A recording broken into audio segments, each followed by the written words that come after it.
So welcome to today's webinar. What we really wanted to do is cover an important topic that we're seeing in the market, which is, and if we can move to the next slide, please, which is really around AI and trust and safety. We know that trust and safety is a really important area. We've been covering this at Everest Group for a number of years. And actually, it feels like you can't do anything these days without talking about AI. So we're getting the really important intersection of trust and safety and AI. So we're going to first look at the evolution of AI safety services. We're then going to think about the intersection between trust and safety with responsible AI. And then we're going to lastly think about the talent requirements for AI safety services, because talent is a key driving force in this area. We will have time at the end if we have time to answer any questions that you may have. So please feel free to put those in the chat. We have received some proactively as well, but there is a question and answer feature within Zoom. So as Christina said, please put any questions you may have into the question and answer section, and we'll do our best to answer them live. If we don't get to them live, we will follow up with you after the event. And you will get the slides, which is often a question we get. As Christina said again, you will get the slides after the event.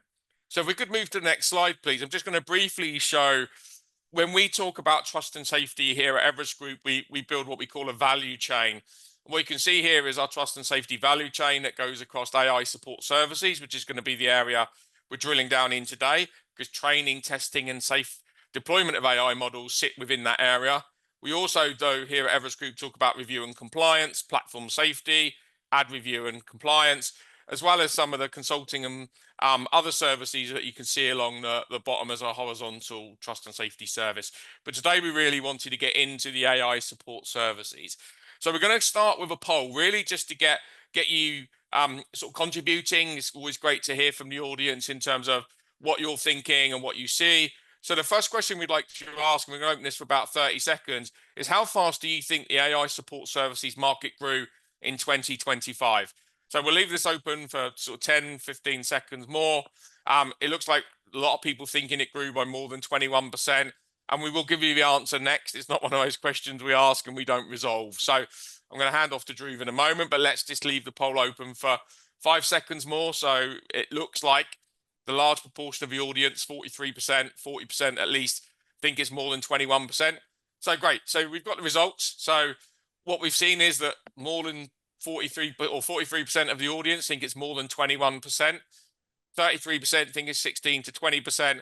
No, actually, nobody thinks it only grew 0 to 5%. So there's optimism in the market, or in the audience, I think, in terms of the market has grown. So, Drew, why don't you share with us how the market has grown, and let's give the audience some data.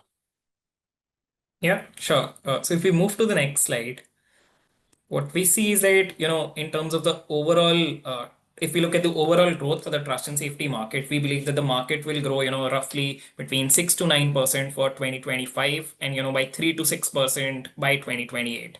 However, if we segment this market between content moderation work that has been done for over the years and between AI safety services, that is where we identify the difference, right? We see that legacy moderation services are not growing as rapidly as they were, a couple of years ago, and AI support services are now driving the growth of the market. So to the poll that we had asked, we anticipate that for 2025, the rate of growth for the AI support services market would be between 16 to 19%. So I think 1/3 of our respondents hit the correct figure that we were asking. Now, why we are actually seeing a lot of adoption of AI support services, there are multiple factors beyond that, right? One is obviously there's growing regulatory concern within the AI safety space. There are different countries that are coming up with legislation, some are coming up with frameworks, and so on and so forth. Other than that, what we are also seeing is that there is a rise of domain-specific models. There is a rise in region-specific models. There are small language models that are coming up. There are open source models that are coming up, as well as there are increase in jailbreak efforts and so on and so forth. Net, what we believe is that from a trust and safety point of view, for the next few years, AI support services is going to be the growth driver moving ahead. If we move to the next slide, what we see is that, AI support services in itself can also be fragmented, right? There are legacy annotation services, there are annotation for Gen AI services, and then there are Gen AI support services. Legacy annotation services include services such as classification, object detection, speech recognition, sentiment analysis. These services have structured data sets that have lower complexities because they have well-defined labels. When we talk about annotation for Gen AI models, these are slightly different. Different in the sense that there are unstructured or semi-structured data sets. And within these, what we see is that, the growth is likely to be the highest wherever there is domain specific as well as multimodal data instead of, data that's focused on a single domain. An example could be a medical imaging data or a LiDAR data for annotation. Similarly, for Gen AI support services, what this actually includes is services such as prompt engineering, red teaming, synthetic data creation, and other allied services. Within Gen AI support services, for a lot of big tech enterprises, these services form part of their overall AI governance. And for some of them, this might be service that remain in-house a couple of years ago. But for a lot of broader enterprises that are not the big tech or the AI enterprises, we believe that there's a lot of scope for growth within these services as well. Having said that, what we see over here is that demand for some of these services will be short term and project based. So instead of 3-4 years contract, these would be short duration contracts and project based construct that gets utilized for these. When we move to the next slide, what we see, I think we've already established that AI support services is going to be the growth factor behind the growth of trust and safety. What we wanted to highlight are the factors driving that growth. Now, it's but quite obvious that Gen AI adoption is rising across industries and geographies, right? It's no longer restricted to big tech or AI enterprises. It's getting commercially adopted across different industries. Now, what that means is that training and alignment of these models also get harder. I touched upon the fact that there are small language models, there are region specific models, there are industry specific or language specific models that are coming up.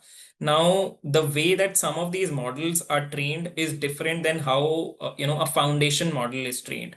As an example, AI model and an AI solution that getting built for healthcare industry specifically might have different kind of red teaming exercises that are undertaken for it. For hallucination management, the exercises that are taken for a foundation model would be different than for an SLM that's specific to say a finance industry. So that makes the training and alignment of some of these models higher difficult and different, and that's why there's rising adoption of AI support services. Further, we are seeing that AI is also being misused by a lot of bad actors, and the threat landscape continues to remain dynamic. What this means is that enterprises need to continuously stress test these models because in a lot of cases the costs involved are not only financial but also non-financial. So there are costs of reputational damage, regulatory costs, there are user churn as a cost, and so on and so forth. The impact of all of this is the fact that enterprises demand different kind of AI safety services based on the maturity of their AI offering. So we see that if we are to segment the AI safety offering, we see that there are foundational services, there are advanced services, and then there are integrated services. In terms of foundational services, we've seen that the demand, remains across all kind of enterprises demand foundational services such as annotation, tagging, and basic labeling. However, when enterprises deploy GenAI solution, they demand advanced services like prompt engineering, red teaming, and so on and so forth. When we talk about specifically the big tech and AI enterprises, these are those kind of enterprises where we are seeing greater demand for integrated services, latent adversarial testing being an example. If we move to the next slide, what I'll explain over here is the fact that while a lot of these advanced services are not new and have been existing for the past few years, what's changing within these services is the nature of how some of these services are getting delivered. So while reinforced learning through human feedback remains there, having said that, what we are increasingly hearing is conversations around reinforced learning through AI feedback. Now, here the role of human, how it comes into picture is that humans need to define the objectives and the guidelines for the AI feedback model, right? Human need to define what does a good behavior mean. Human need to review the samples of the AI feedback model. And that's how, while the service remains, what we are seeing is that the nature of delivery of some of these services is changing. Similarly, when we talk about red teaming is no longer only manual tests, but also involves multi-agent solutions, right?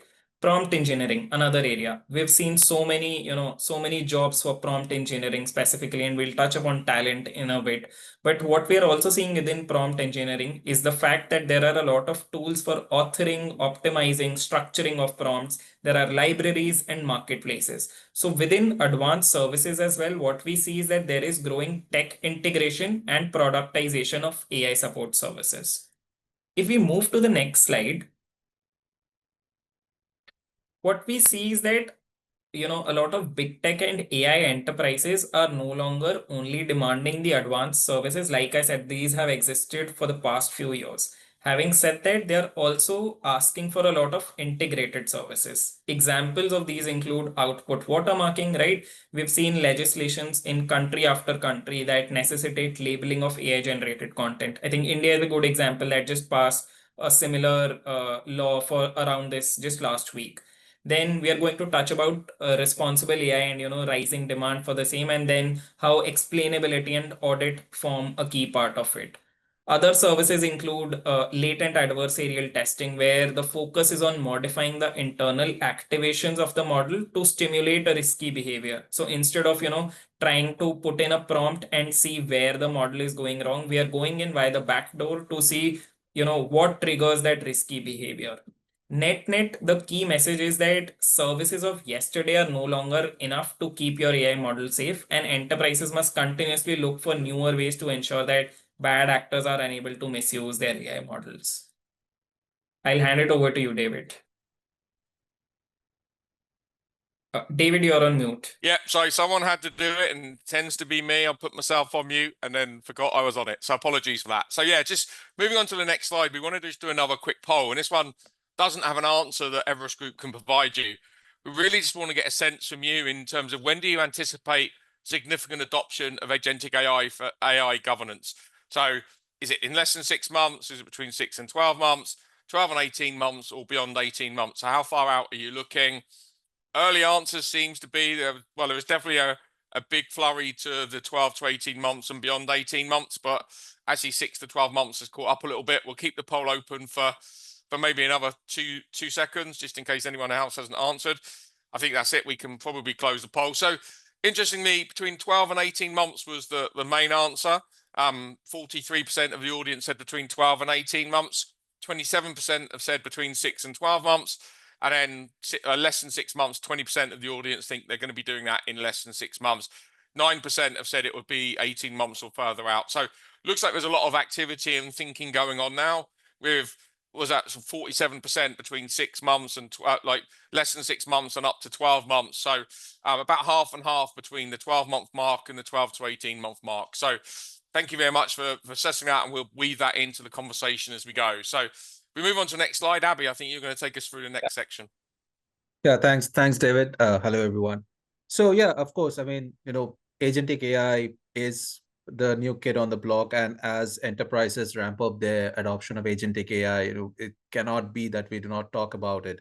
And the other thing is that just like other AI systems as well, with agentic AI systems also, I mean, each phase, if you look at in terms of the implementation of agentic AI, it introduces trust and safety risks, right?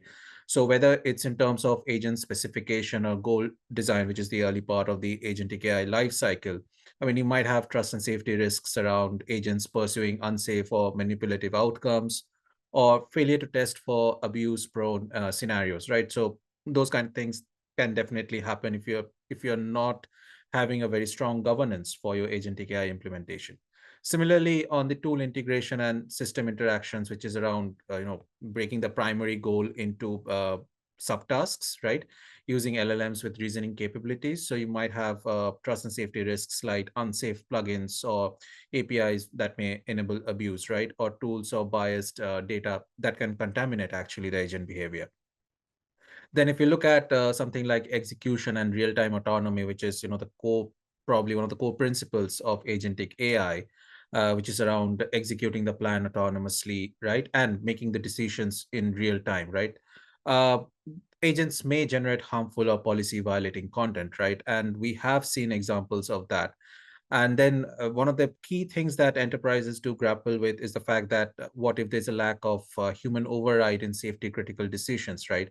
Or situations where there might be actually a difference between the decision taken by the agentic AI versus the decision that would have typically been taken by a human, right? So yeah, I mean, and then lastly, if you look at the feedback, learning, and evolution, right? So reflecting on the outcomes, the agents may learn from the toxic behavior that was there in the first place, right? And reinforced learning from toxic behavior. We talked about reinforced learning from human feedback, but agents may learn from toxic behavior as well, and then it might reinforce harmful actions going forward, right? So yes, I mean, basically what we are trying to say is that as you go through the life cycle of an agentic AI in terms of implementing and then looking at the feedback, there are multiple trust and safety risks, potential trust and safety risks that you are going to come across, right? And they obviously need to be taken care of. If we move to the next slide, please. So what that means that obviously you need to safely operationalize agentic AI. And that essentially means that enterprises need to ensure control, oversight, and resilience across the life cycle, right?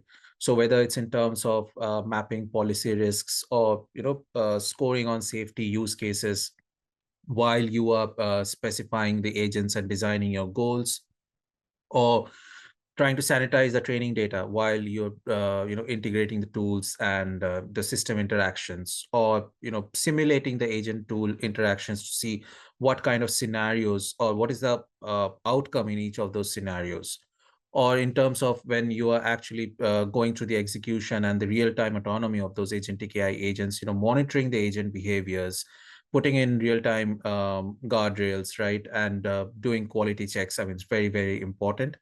And similarly, on the feedback loop as well, we spoke about RLHF, we spoke about RLAIF. I mean, these are very, very important because the feedback provided by those can actually ensure that the agents are not learning from toxic behaviors, that those toxic behaviors are caught early and they are, marked as such, right? So auditing that feedback loop in itself is extremely, extremely important, right? So net, what we are trying to say is that a lot of the enterprises, they have been facing trust and safety issues and will face trust and safety issues as they implement agentic AI. But there are guardrails and governance mechanisms that you can put in to kind of minimize those, even if they do not go away 100%. And there are so many examples out there, real-time examples, real-world examples where enterprises have already faced issues. So whether it's in terms of some of the indirect prompt injection attacks in Microsoft Copilot or ChatGPT, or one of the things that came up, that Salesforce Einstein could be corrupted to leak CRM records through something called zero-click techniques. I think what that shows is that this is not something that is very, very theoretical, but there are so many practical examples out there of the kind of issues that enterprises may face, and some of the steps that they need to take to deal with those issues. Uh, you know, so I think David, I'll turn it over to you for the next one. Yep, thanks, Abby, and made sure I was off mute this time. So just wanted to, if you've ever joined any of our webinars before, we like to offer a chance to speak to the team. So if you would be interested to speak to any of the team, the experts here, so Abby or Dhruv or the rest of the team, and you would like to have a discussion about sort of how you could integrate AI safety into your business strategies, we'd love to have that conversation. So we're going to post a link in the Q&A. Please press on that link and then our team will follow up to schedule that call. So very happy to have that discussion, talking about how all the research we've got in this area and how we might be able to help. It's not a sales pitch, it's much more about providing some of the insights that we're able to provide for this session, but more on a one-to-one basis. So Lacey's going to, I think, post the link in the Q&A. Please press on that, and then we'll follow up in the next few days, and we'll get something scheduled. So appreciate if anyone's interested, please do that. So Lacey, if you could paste the link, that'll be great. So if we move on to the next section, so what we're going to now talk about is the intersection between trust and safety with responsible AI. And again, apologies, but we do like to do polls, just to make sure people are still awake and listening, but also I think it's good to share what's happening amongst the peer set that you're on this call with. So if we move to the next section, please, and launch the next poll as well, what we really wanted to understand is what is the relationship between trust and safety and responsible AI? And this is just your perspective. So do you believe our AI is part of T&S? Is T&S part of our AI? Are they distinct but have common elements? Or are they completely separate with no overlaps? And again, there's no right or wrong answers. It's really just to try and get a sense of what the market's thinking, what the industry's thinking, because then we can also help to try and educate, but also understand. Most of our research is based on trying to understand where buyers are looking for, the areas that people are looking for data, research, and then we can focus our efforts there. So we'll leave a poll open maybe just for a couple of seconds. So we'll close the poll. Actually, it's pretty split really. So 36% have said our AI is part of trust and safety. Trust and safety is part of our AI is also 36%. And then 29% of the audience said they are distinct but have common elements. Nobody said they are completely separate with no element. So Dhruv or Abby, I believe that's probably the answer we were hoping for, or part of it, but I'll leave it to you. Let's sort of dive into it a little bit more. Yeah, Christina, if you can move to the next slide, please. Right. So I think just a quick recap of the trust and safety value chain that David showed at the start of the webinar. So in trust and safety, we have the legacy, or not the core content moderation services. Pardon my language. So the core content moderation services, it's around review and compliance, platform safety, ad review and compliance, that has existed for a significant period of time. But then there's also the services around AI support and AI safety, right? So whether it's in terms of data collection or data annotation, prompt engineering, red teaming, all of that kind of stuff, right? So yeah, so that's the trust and safety value chain, that we have. So which basically means that a part of it definitely is towards AI safety services as well. If we can move to the next slide, please. Right. While if we look at responsible AI operations, right, so it obviously encompasses a whole range of services, right? Designing, developing, deploying, and managing AI systems. So whether it's in terms of AI readiness evaluation, like maturity and assessments, gap analysis, or policy alignment, like where you develop the responsible AI taxonomy, you develop the policies, you make sure that they are aligned fully well. You develop and define the governance structure, right? Very, very important. Or the controls and guardrails that you put in around deploying AI, so that's a core part of responsible AI operations. So, things like bias mitigation and fairness, or explainability, right? And transparency. I mean, this is something that we are seeing more and more.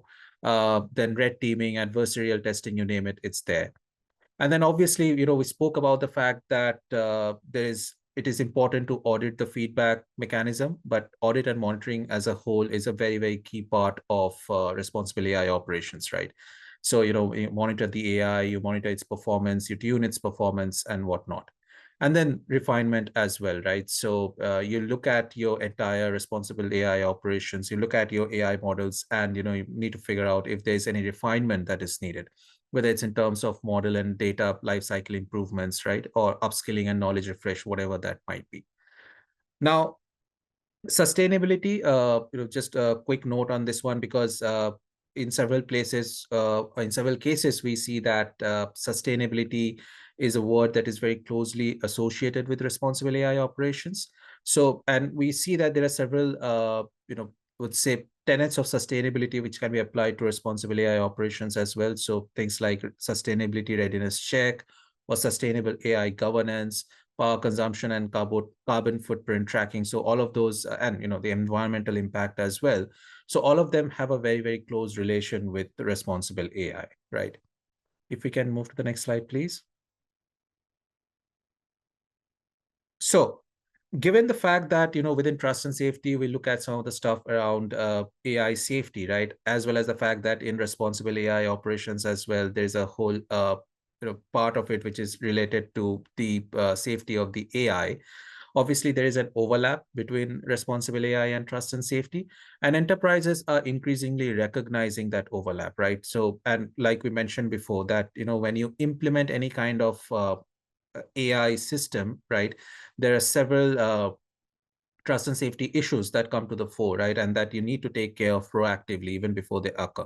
So definitely what that means is that there is some high overlap between responsible AI and trust and safety. So mostly it is around AI safety, but it's also around compliance with regulations, right? And in fact, one of the other things which is very, very key and increasingly getting a lot of importance is the systematic evaluation of the models, right? Model performance. And also the fact that things around bias detection, fairness, transparency, these are all very, very core concepts within both responsible AI operations as well as trust and safety, right? The net impact of that is that from an enterprise perspective, this means that there has to be an integrated approach to governance, ethics, and system safety, right? I mean, while we see that there are several enterprises which might have a responsible AI operations team and a trust and safety team, but they are increasingly working very closely together, because some of the challenges that the AI teams are facing are some of the challenges that trust and safety teams have already faced on the platform side as well. And some of the measures that have been taken on the trust and safety side, they're applicable to safeguard the AI systems as well, right? So that's why there's increasing integration, and that's only going to increase further as we go along, right? Can we please move to the next slide? Yes. So, as AI governance and operations are now converging, there are several factors why it's happening. So one of the things is obviously, the increasing regulatory and brand pressure, right? I mean, there are regulations coming up. I mean, trust and safety regulations are already there, but then now you have the AI regulations as well, right? So the EU AI Act, the FTC AI guidance, they require coordinated oversight, right? The second thing is investor and public scrutiny of ethical AI. So we see there's growing stakeholder scrutiny. I mean, stakeholders are asking more and more the enterprises to demonstrate ethical AI governance. The third one is reputational risk and public trust. Obviously, if your AI systems display bad behaviors, or there's some errors or any kind of issues that happen with the AI systems, your brand image takes a hit, right? I mean, one of the classic examples which happened recently, I think, was Lenovo's, Lena support chatbot. I think there was some kind of flaw which allowed attackers to inject a crafted prompt, right, that triggered cross-service support. So it essentially enabled session cookie theft and impersonation of support agents, right? And I think another classic example is this was a few years back, but I think the Watsonville Chevrolet dealer, right? I mean, they jailbroke the bot to agree to sell I think a 70K worth of SUV for $1. So then they identified that issue and fixed it. But by that time, the damage had been at least partially done, and the brand image took a hit. Right. So there are so many such examples of, the reputational risk and public trust issues that can happen if, you do not have a very robust governance. The fourth one is around unification of risk domains. So generative AI systems, obviously, they kind of blur the lines between governance, which is, roughly, if you think of it, governance is your responsible AI layer, while operations is your trust and safety layer, such as, harm such as bias, misuse, unsafe outputs. They span both areas, right? So like I mentioned, some of the issues that the AI teams are facing are some of the issues that trust and safety teams have already faced before. And then what we also find is that in several organizations, there is a lack of clear ownership. I mean, they might lack a single team accountable for AI safety, which kind of drives the need for cross-functional collaboration, right? But even then, I think it's still better than having it in silos. So we see that there is increasing cross-functional collaboration, not only between the AI and the trust and safety teams, but also, legal, product, and compliance teams as well, right? Can move to the next slide, please. Right. So when we look at responsible AI adoption, right, it is expanding in multiple industries. So whether it's BFSI, whether it's fintech, healthcare, social media, messaging apps, search engines, LLMs, app stores, you name it, it's expanding in scope, right? So there, I mean, there are several use cases which are listed down over here in terms of some of the responsible AI adoption within the industries. You can definitely go through them at your own leisure time. But just to call out a few examples, like Airbnb, Microsoft, and Google Cloud. I think Airbnb uses escalation workflows and traceability dashboards, right, for AI decisions. Microsoft leads with, responsible AI audits, red teaming, policy-based risk reviews, while Google Cloud integrates explainability tools directly into its AI product pipelines. I mean, these are just but a few examples. But like I mentioned, if you look at this across all of the industries, there are so many things so many steps that the enterprises are taking to ensure more robust governance for responsibility for AI, right? We'll move to the next slide, please. Right. So I will now hand it over to Dhruv. Dhruv will take us through what are some of the talent requirements, as the uh, demands change for some of these AI safety services. I mean, Dhruv talked about the fact that it is not only just the fact that there is RLHF. I mean, RLHF as a concept has existed for quite some time, but with some of the advancements that we see in terms of the demand, I mean, what it means for an RLHF service as of today and for the future, obviously the talent requirements change as well, right? So over to you, Dhruv, to take us through some of these. And Drew, just before you go on to that, I would also just say we had a question earlier on, which maybe weave into this, which is what will a necessary skill set be that will be needed in content moderators as they navigate this landscape? So if maybe you could weave that in, and then if we don't answer it fully, then Jayshree, who asked the question, can always come back and ask for further details. Yeah, no, David, I have a slide dedicated to that too. So yeah, we'll for sure answer that. Okay, yeah. So I think if we look at it, just wanted to touch base upon why are we specifically, talking about talent, not talking about anything else. If we look at it, one key thing is that the talent requirements for enterprises are changing. And on one of our discussions, one of the research that we had done, we found out that in terms of top evaluation parameters, two out of the five top evaluation parameters that enterprises considered while outsourcing for AI data services were around talent. One of them was focused on availability of diverse set of annotators, and the second one was based on availability of specialized annotator. So hence what we're trying to see, what we're increasingly see is that talent is becoming a key differentiator for service providers and a key parameter on which enterprises are continuously evaluating service providers. So hence, that's why we are focusing so much specifically, having a dedicated section that talks about talent. If we move to the next slide, what we see over here is that, apart from talent in general, there are also a couple of key workforce level shifts that are happening. So obviously one is the fact that there are tiered and hybrid delivery models. So unlike content moderation, which has historically not had gig workers, within AI safety workflows, we have seen that the adoption of gig workforce is much higher. Apart from that, there is clear demarcation of the role for each worker as well as the hierarchy that's defined, right? What we also see is that specialist roles are getting demanded out of certain specific onshore geographies where, whereas, for generalist roles, we see that the demand remains continuously higher from the offshore geographies.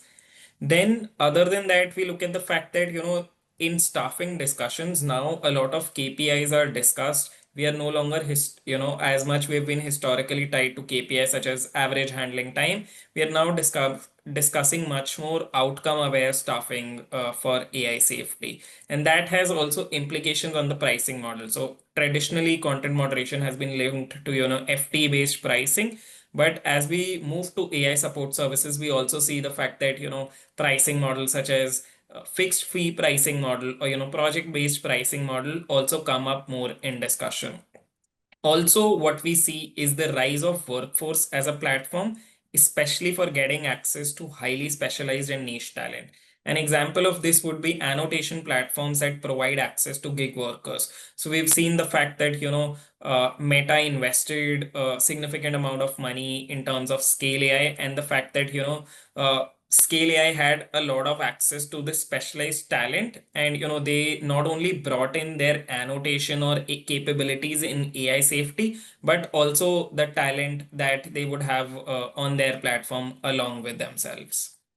If we move to the next slide, so we've already established the fact that talent is a big differentiator, and then there are changes that are happening in the overall workforce model. However, having said that, what we see is that enterprises are still struggling with access to talent, and that remains the number one challenge, right? Now, why is that? That is happening essentially because there are multiple factors. One is the fact that there is a gap between the hiring and the onboarding cycle. So, you might have access to someone who has niche skill in a particular domain. I keep coming back to, examples for healthcare. Maybe you can think of physicists as an example, right? Maybe people who have, say, key expertise in neurobiology. Even if enterprises get access to such talent, the time that's required to onboard them is significantly higher. And that's because they might not, while they have expertise in their own particular domain, they do not know how to, label a data. They do not know how to red team. They do not think of adversarial use cases of a particular domain that they belong to. So there is this lag that exists even in hiring, between hiring and onboarding. So, the time that gets spent on training and bringing them up to speed essentially wastes a lot of time for enterprises. And that's why they are struggling with this challenge of talent, right? Then obviously there's the fact that there are certain critical skill sets that are short in supply. So think of a language where the number of native speakers are only in thousands, right? So to get people to agree to do, AI safety work in those areas is very difficult, and enterprises are struggling beyond the top, 10 to 15 languages on how to source this talent. One key thing to highlight over here is the fact that skill set required for a lot of AI safety work is not the same as the skill set that's required for content moderation work. So you cannot interchange your analyst between AI safety and content moderation. Yes, there is certain overlap, but then there is obviously, a lot of upskilling as well as new skills that you need to ensure that the analysts are up to speed to before they can interchange between these two workflows. So there is common elements, but then there are obviously very differentiating elements as well. Apart from that, enterprises also now not only require the analyst to understand what is the impact of their own work, but they also, what is the impact of their work on the other work streams. So as an example, if somebody is doing, say, prompt engineering, are they also thinking about the fact that what happens in terms of policy, right? So there are these skill set changes, and there are some of these requirements that have not been documented, or that have not reached an organized stage as of now, that the enterprises are also struggling with. Last but not the least, I think attrition as it is in the overall trust and safety industry remains to be high. And then once you've onboarded key talent, a lot of times these folks tend to leave for some other gig workforce task, or for some other organization as well. So retention of this talent is also something that enterprises are struggling with. That how do you retain some of the domain experts who have not necessarily worked historically in AI safety, but then their domain expertise is very critical. So those are the kind of challenges that enterprises are struggling with. On the right hand side, what we've done is that we've identified what are those key roles that have gained a lot of traction in the past 12 to 18 months. We've talked about Gen AI, Abhi touched upon agentic AI, and then there is this overlap with responsible AI. What this means is that trust and safety no longer only requires, the content moderators, but then there are, we touched upon the fact that there are domain experts required. So STEM specialists, right? We talked about LiDAR being, one of the areas where there is a lot of Gen AI annotation, or medical or legal reviewers. Another example that I can think of would be experts in finance. how do you incentivize someone who's had a career in finance to, come and help enterprises on their journey for building their AI model? Then we talked about the fact that there's growing demand for language and cultural experts. So yes, you require multilingual people, but then you also require certain folks that have, native language speakers of beyond the top 8 to 10 languages. Now, there are languages where, you have multiple dialects and not everyone has the same level of efficiency. So that is the level of, key skill set that enterprises are looking for. We talked about the fact that, a lot of folks also mentioned on their poll that agentic AI adoption is going to rise significantly. What that also means is that the roles in demand for agentic AI is obviously going to rise, and that remains true across areas beyond trust and safety as well, right? So agentic AI engineer, escalation specialist, agent trainer, or, somebody who understands how this shift is happening between an AI agent to, a human agent that was doing this work. And then last but not the least, we see that the demand for responsible AI and governance roles is going to rise. So explainability engineer or fairness auditor or, RAI responsible AI project manager, AI ethics advisors. These are some of the roles that we believe, the demand for which will rise over the next few months, and this demand already exists in a significant number as of today. If we move to the next slide, yeah, so I think we've already discussed the fact that the kind of roles that enterprises are looking for is changing. And this is to the question that we also received in the chat, right? What is the skill set change that's happening? Now, what we see over here is that it's not like, you do not require anything that's listed under the skill set of the past. But what this slide essentially tries to convey is that while you require skill set of the past, but you also need to accompany it with skill set of the future.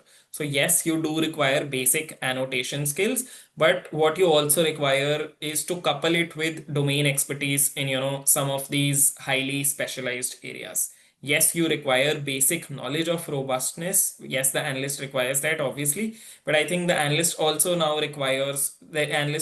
needs to be trained upon anomaly detection, or, how do you undertake threat modeling or a scenario analysis.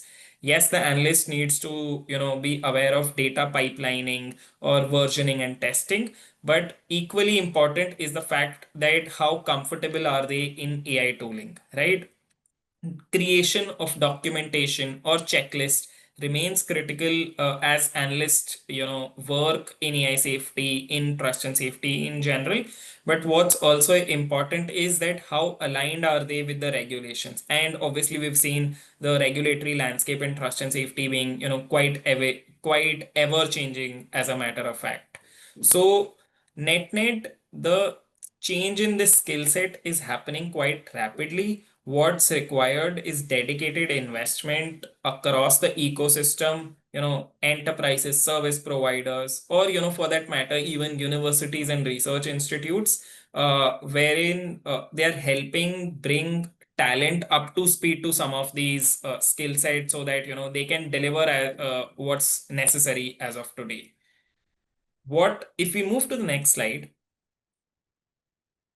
what this also means is that enterprises are looking at multiple sourcing channels. So, obviously, some of them have their own dedicated gig sourcing model, but then, some of them are partnering with service providers who have their own gig models, and that comes under managed gig networks, right? Then there are obviously to get access to gig workers, there are other areas as well. There are general purpose gig platforms that provide you access to multiple multiple areas, trust and safety and AI safety being just one of those. There are those like Surge AI that are, specifically focused on trust and safety. They have, more specialists, and then there are data annotation gig platforms as well. Beyond that, I think we've listed some of these on the next slide as well. Beyond that, there are, enterprises and service providers are leveraging, sourcing models such as corporate alumni, research institutes, and universities. They are reaching out to retired professionals. And that is how, this sourcing is going. why this is happening is about the fact that not in a single sourcing model is right now not enough to deal with this problem of access to highly specialized talent. There are benefits as well as there are challenges associated with each of these sourcing models, and hence enterprises are taking a balanced approach of using and leveraging each of these sourcing channels as and when necessary. So while for a lot of gig platforms, there are benefits of getting access to this specialized talent, but there are high coordination costs involved, right? There are significant amount of churn on, as it has been associated with trust and safety, that the delivery of quality of work has not been consistent across gig workers. Similarly, I think if we move to the next slide, what we've highlighted over here is the fact that for you can leverage university and research network, but then the scalability and onboarding cycles over there is limited. For internal talent redeployment and upskilling, there's significant amount of investments that required both at an enterprise area as well as a service provider area to ensure that the talent is up to speed to what's required. And then obviously onboarding and contextual retraining of a lot of alternative talent sources such as corporate alumni and retired professional means that uh, there are challenges associated with multiple sourcing channels, and that's how enterprises need to balance these channels instead of going ahead with a single channel. With that, David, I'll hand it over to you. Brilliant. Thanks, Drew. So I think hopefully you've seen there's a lot of content here. There's lots of movement in this space. It's an area of high interest. What we wanted to do is we'll take a couple of questions now. I know we're coming to the end. We can always try and give people a few minutes back. We don't want to take it right to the wire. People have always got to run for calls, and being able to get a cup of coffee or tea might be appreciated. One that I wanted to take live really, and Drew and Abby, maybe get your view on it. Patrick raised a question about a major part of our AI is ongoing monitoring and control, which will become absolutely critical in gen and agentic AI world, where harms emerge post-deployment. And he didn't see that listed anywhere. So in our taxonomy, would we classify that as RAI, T&S, or something in between? So maybe we could just address that for Patrick, and then I can go to a couple of questions that were submitted previously. Sure. No, thanks, David. And thanks, Patrick, for that question. So we consider that as part of responsible AI, operations, and you would find that we have alluded to that under monitoring and audit.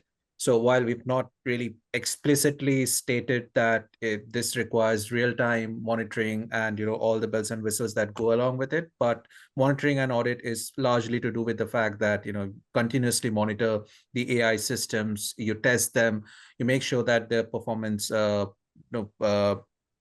the benchmarks that you have set for them.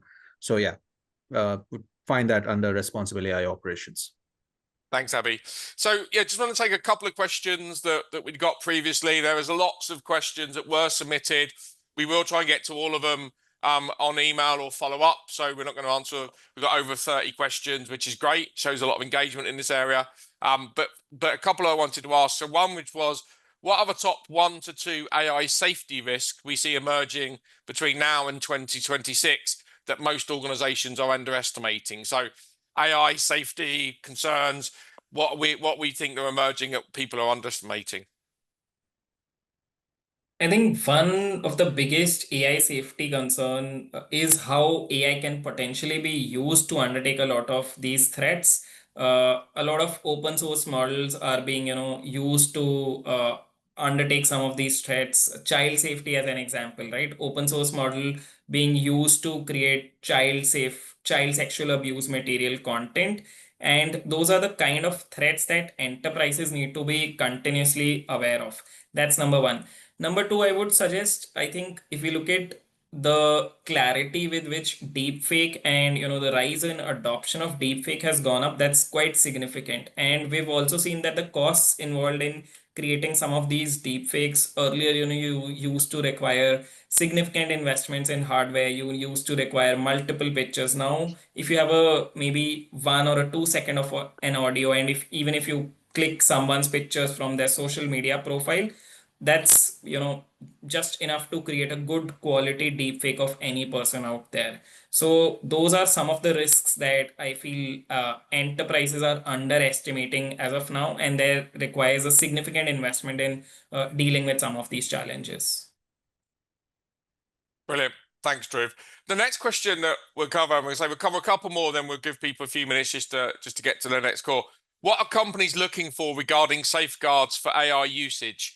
And the person asking was saying that they're consulting with clients, and it's a broad question to ask. Are they looking at it by company or by region? So maybe just get a sense of that from Abby, Dhruv. I think you took yourself off mute, Abby, so maybe you. Yeah, sure. No, thanks, David. Thank you for that question. I think it's definitely varies from company to company and from region to region. For example, in Europe, with the regulations, obviously you would probably want to make sure that you're fully compliant with the regulations. So which means that you need to have a very strong governance structure.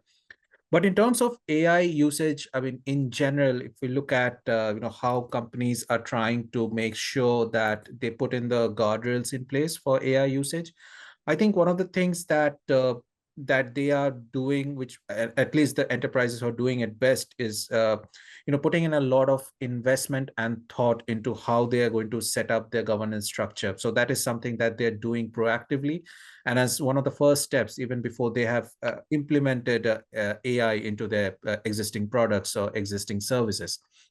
And what that does is that not only does it provide safety against some of the known harmful content that is out there, but it also helps you understand and learn better, right? And that helps you create an even more robust governance framework for the future for some of the unknown harm types that we do not know as of today, right? But will come up in the future.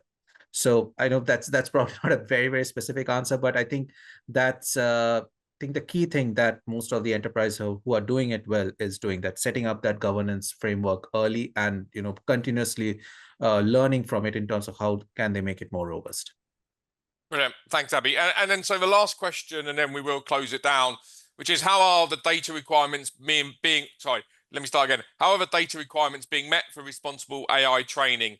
How much of it is synthetic data versus real world data? So if we finish with that question, and then we'll look to close out. Sure, I think I can take that up as well. So in terms of the data requirements for responsible AI training, again, I think it kind of varies from company to company in the sense that, it really depends on how much data you have residing in-house, right? And what is the kind of AI model that you are trying to build. For general purpose LLMs, obviously, a lot of unstructured data is utilized for building those LLMs and, training as well. But beyond that, these enterprises definitely do use structured data that sits within their own organizations as well. But what happens is that in very, very specific cases, right, where you require maybe an extremely specific domain, right, both for the training of your general purpose LLMs as well as for creating, very domain specific LLMs, you might require data which is very, very domain specific, very language specific. In which case, there are two things which are basically done. Either you partner up with someone or to collect data on your behalf, right? Curate that data for you, and then use that data to train your systems. Or in certain cases where that data is not available at all, then obviously you need to create synthetic data sets to kind of bridge that gap. But we are yet to see a scenario where synthetic data creation is thought of as the go-to model, right, for the data for training of the AI services. It's more of a I would say option B if option A is not there, which is the actual data, right? We do not really have an answer to how much of the total data is synthetic data. But yeah, our estimates would be that as of today, it probably still forms a minuscule part of the overall data landscape, because a lot of the data that is used for training of the models do reside within the organizations themselves. Brilliant. Thanks, Abby. So thank you very much, everybody. We will follow up with any questions that we didn't get to, or if you did request the discussion with the team, then our team will be following up on that as well to get that in the diary. But appreciate all the time, the interest, the questions in the interaction, and I wish you a good rest of your day.